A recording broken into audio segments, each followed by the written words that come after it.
waaw xam nga wax dëgg yàlla bu fekkee ne ñi fi dëgg nga. te ngay waxal yàlla. Ousmane Sonko. dafa di nit koo xam ne. dafa indi loo xam ne dafa bees ci ni ñuy politiquer ci réew mi. ba ñu amee indépendance ak léegi. waaw il faut nga xalaat di ko xool di gëstu ba xam ba gis jëfam ni muy defee ak ay noonam ni ñu ko gisee rek pour xam kii kan la ak lu tax nit ñi topp ko dama ne li ñuy tardeel mooy les accords de coopération dañoo téye suñu économie suñu constitution ci article 25 premier point daf ne les ressources naturelles appartiennent au peuple. On doit les exploiter pour améliorer son sort. waaye loolu neex na dëgg mais du dëgg en réalité loolu amul. ressources naturelles benn par benn boo ji rek boo lambee doxandeem nga fay fekk. wurus wi tey jii ki ko yore. Endeavour Mining International moo ko moom di canadien day wax di yàlla boo demee ci wurus bi tey doo fekk Ousmane doo fekk Thiam doo fekk Guèye doo fekk Omar ay canadien ñoo koy exploité di gas di yóbbu ñu toog rek ñoom di xool nga dem ci zircon bi ñuy wax fi jogo société bi ko moom du Mokhtar de du Ablaye du Fatoumata du Aïssatou grande côte opération la tudd GCO société boobu ki ko moom beneen société ko moom mu tudd Tizir société boobu ñaari société français ñoo ko defar ñoo ko taxawal benn bi mi ngi tudd Eramet benn bi tudd Mineral Deposit Limited donc ay France rek ngay gis quoi ñu gas suñu zircon di yóbbu dugal ci jogo dugal ci saxaar dugg ci port bi yóbbu noonu duñu xam te ñoo ko suñu alal constitution bi moo ne ñoo ko moom ana moomeel gi nga jël géej yi 800 kilomètres de côte tey jii européens ñoo ko yore chinois yi ak russes yi amuñ ci ñun rekk sax duñu ko def suñu nappkat yi dañ nga dégg ñu jàpp leen Mauritanie wala ñu jàpp leen Guinée Bissau loolu gàcce la bàyyi sa géej dem ñu jàpp la gàcce la te mosoo dégg mukk ñu ne fii suñu géej yi jàpp nañ fi pêcheur mauritanien wala jàpp nañ fi pêcheur Guinée Bissau parce que ñoom dañoo moom seen géej ñu ngi napp seen géej bëgg soxla ñu dem ci géej jàmbur loolu donc dafa weddi li constitution bi wax moomuñu jën yooyu dañ ko tayle wala ñu jaay ko nga dem ci suuf si ñu ngi koy jox doxandéem yi waaw accaparement des terres waaw ñu ngi koy joxe nga dem ci weñ le fer la Falémé doo fa ci benn doomu Sénégal bu fa nekk di fa def boo jëmee ci fer bi foofu benn doomu Sénégal nekku ca xam nga ku nga jox Turquie ñoo ko yoree ñoo ko yor waaw benn société bu ñuy wax Tosyali boo koy exploité te ni mu koy exploité mooy day gas mu génn mu dugal saxaar yóbbu port bi dugal port yóbbu réewam defar ko di jaay waaw ñun amuñ ci dara loolu aussi day weddi li constitution bi wax gaz bi ñuy wax mais gaz bi Cosmo Énergie moo ko yore Cosmo c'est des anglo-américains ay américains ñoo ko yore tool yëpp dañ koy fàtte pétrole bi c'est une société canadienne moo ko Woodside Energy la tudd Woodside Energy moo ko yore mais doyen li doy na waar ñun Sénégal kon donc li yéeme bu Sonko ñëwee ne loolu dañ ko war a dindi. mais waaye doomu sa yëpp war a jóg ñëpp war a jóg góor jigéen mag ndaw nekk gàddu kuur bàyyi faal topp ci waa ji loolu mooy expliquer nit ñi topp ci Sonko. pourquoi en même temps suñu doom yi chaque fois 3 mois yu ne 2 mois yu ngi dégg ne am nañu suux ci géej gi am ñu nekk ñu ngay dee ci désert bi. te am lii ñu am ko lii. lii ñu am ko. ah. Sonko ne dafa war a dañ. mais ñëpp war a jóg topp gàddu kuur bu ñu am mënta am fetal ànd ak moom xeex loolu dañ. ah. loolu tey suñu port bi nga xam ne moo boo jógee géej di dugg wala ngay génn jaar ci géej gi foofu ngay jaar.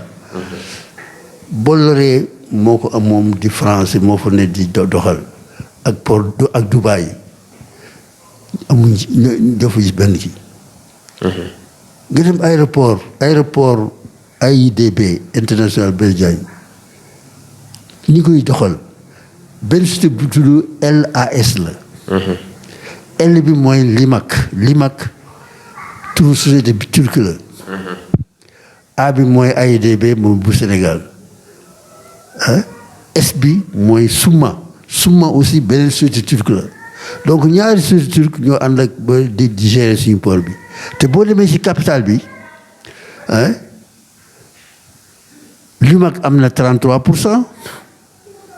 Sumak am 33%, boole muy 66%, AIBD amul lu may 34%.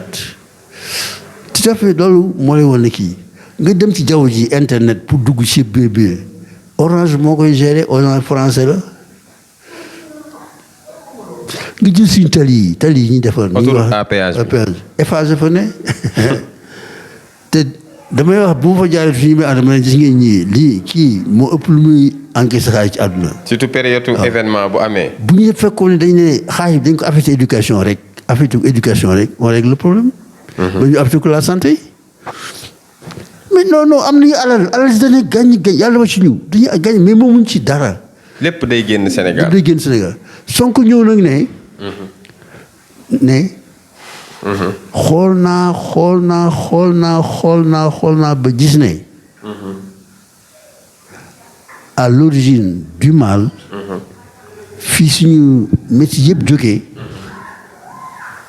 c'est un système bi nga xam ne yoreenu réew mi nga xam ne moom may loolu am. mu ne nag il faut ñu xeex pour yorin woowu leen ñu soppi ko jël suñu moomeel seet ni ñu koy doxalee. te dama ne alal mooy tabax réew. alal dañ koy dajale. alal mooy capital. il faut des capitaux. da nga koy dajale da ngay accumuler.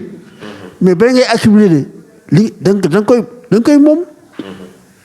ñi nga xam ne suuf ma la wax léegi ñoo xam ne ñoom moom suñu koom bi bu at mu jeexee ñu def seen calcul liñ ci am yëpp dañ koy yóbbu seen réew bàyyi ñu xott mais ñu nekk di des ci ndóol gi.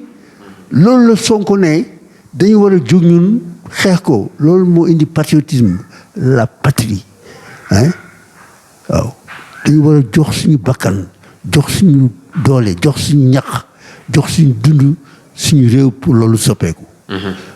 kon nag Sonko loolu moo tax ndaw yi topp ko. te comme ni ma waxee ndaw yi dañu jàng c'est-à-dire comme c'est pas comme suñu jamono ñu nga ndaw yi jànguñu woon. ndaw yi lu Sonko wax xam nañ ko. jàng nañ ko ñu ne kon nag noonu la nañ ànd ak moom pour bëree xeex pour soppi doxalinu réew mi.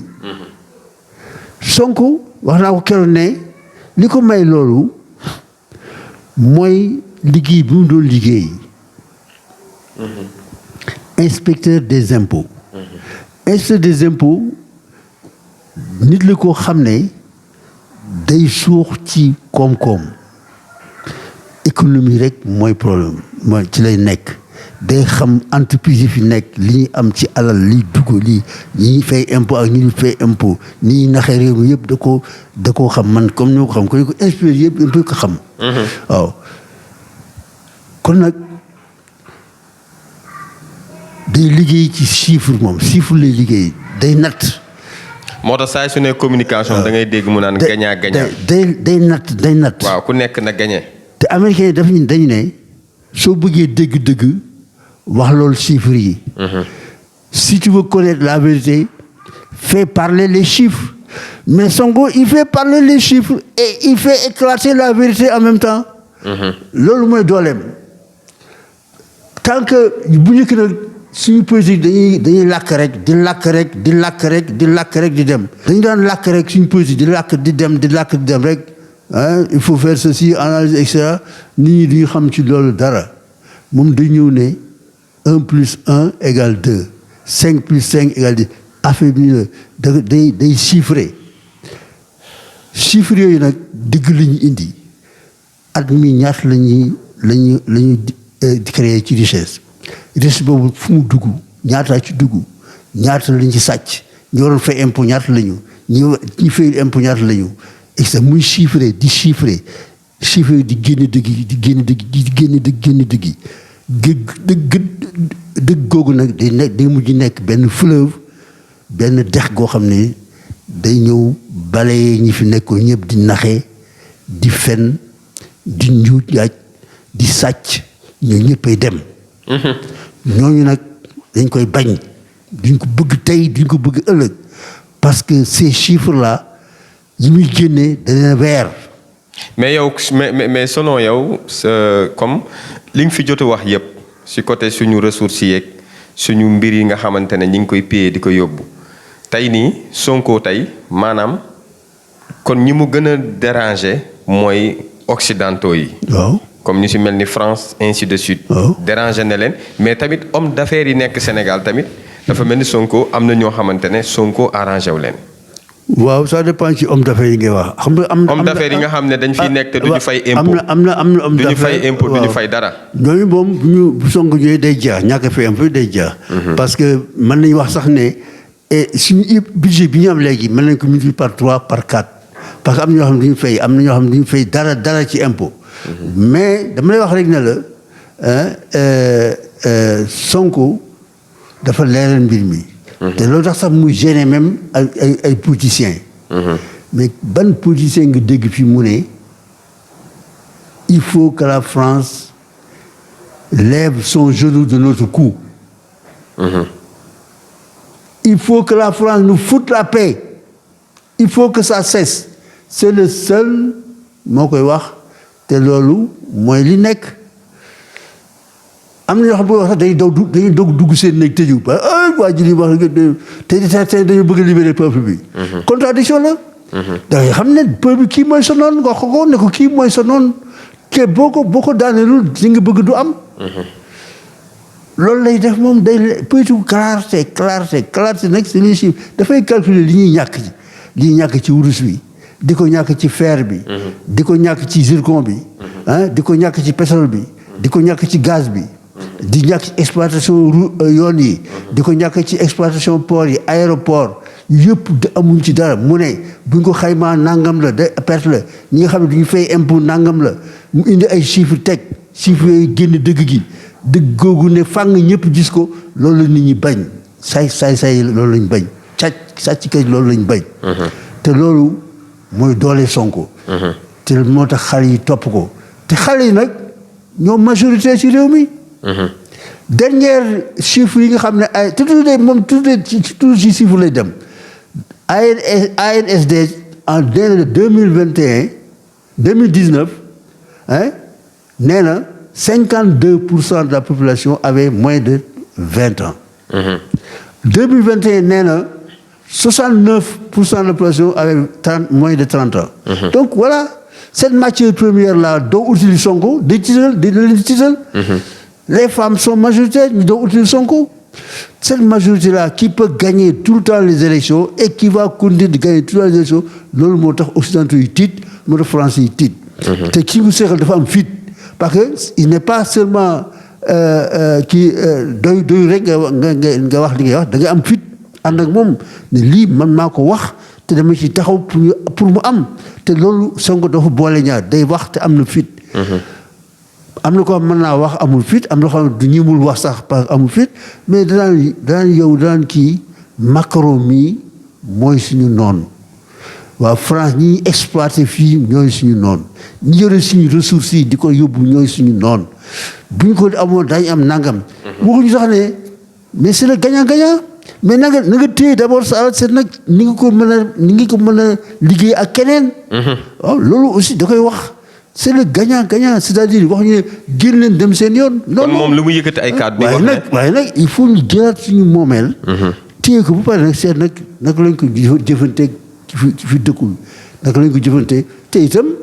mais réew yu bari na Japon ngi fii Chine ngi fii Corée ngi fii. Amérique ngi fii. Russie ngi fii Angleterre ngi fii mais pourquoi rek ñuy jàpp benn kii rek loolu jamono ji laajatu ko. mais kon moom li muy wax saa su ne complot yi ñuy def si man France moo nekk derrière tout. kon confirmation bi loolu dëgg la. mais nag français aussi boo dee jàng temps yi seen journaux yi ak certains kii ñuy wax dégg naa un ancien ambassadeur bu fi nekk xam na Ruffin wax. dégg naa aussi bërki démb le directeur général de l'AFD. agence français de développement boo xam ne mooy financé kii moom tam nga xam mu ngi tudd Rémi Riou la. moom tam am na lu wax. ñoom tam ñu ngi commencé seetlu Sonko mi ku jara may xel parce que c'est pas boo am na yoo xam ni surtout gis nañu imagine feeñ ci campagne électorale bi. donc ak Sonko dañu def attention. mieux vaudrait peut-être discuter avec lui que de vouloir sàkkal ko pexe. parce que damay wax sama xarit ne leen.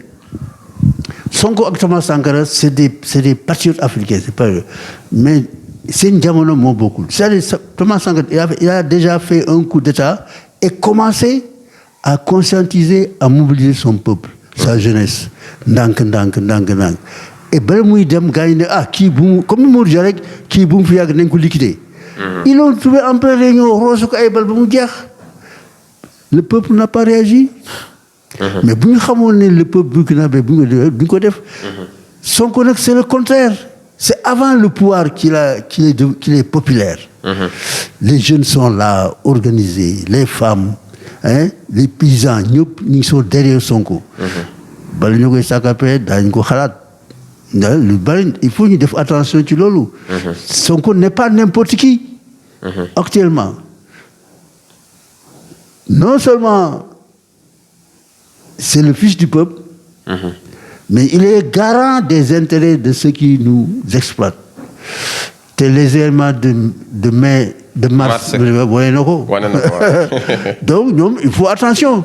Je répète, Sonko, c'est le fils du peuple.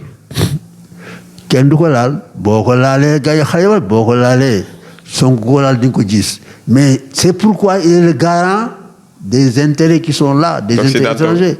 Donc, il faut qu'ils fassent attention.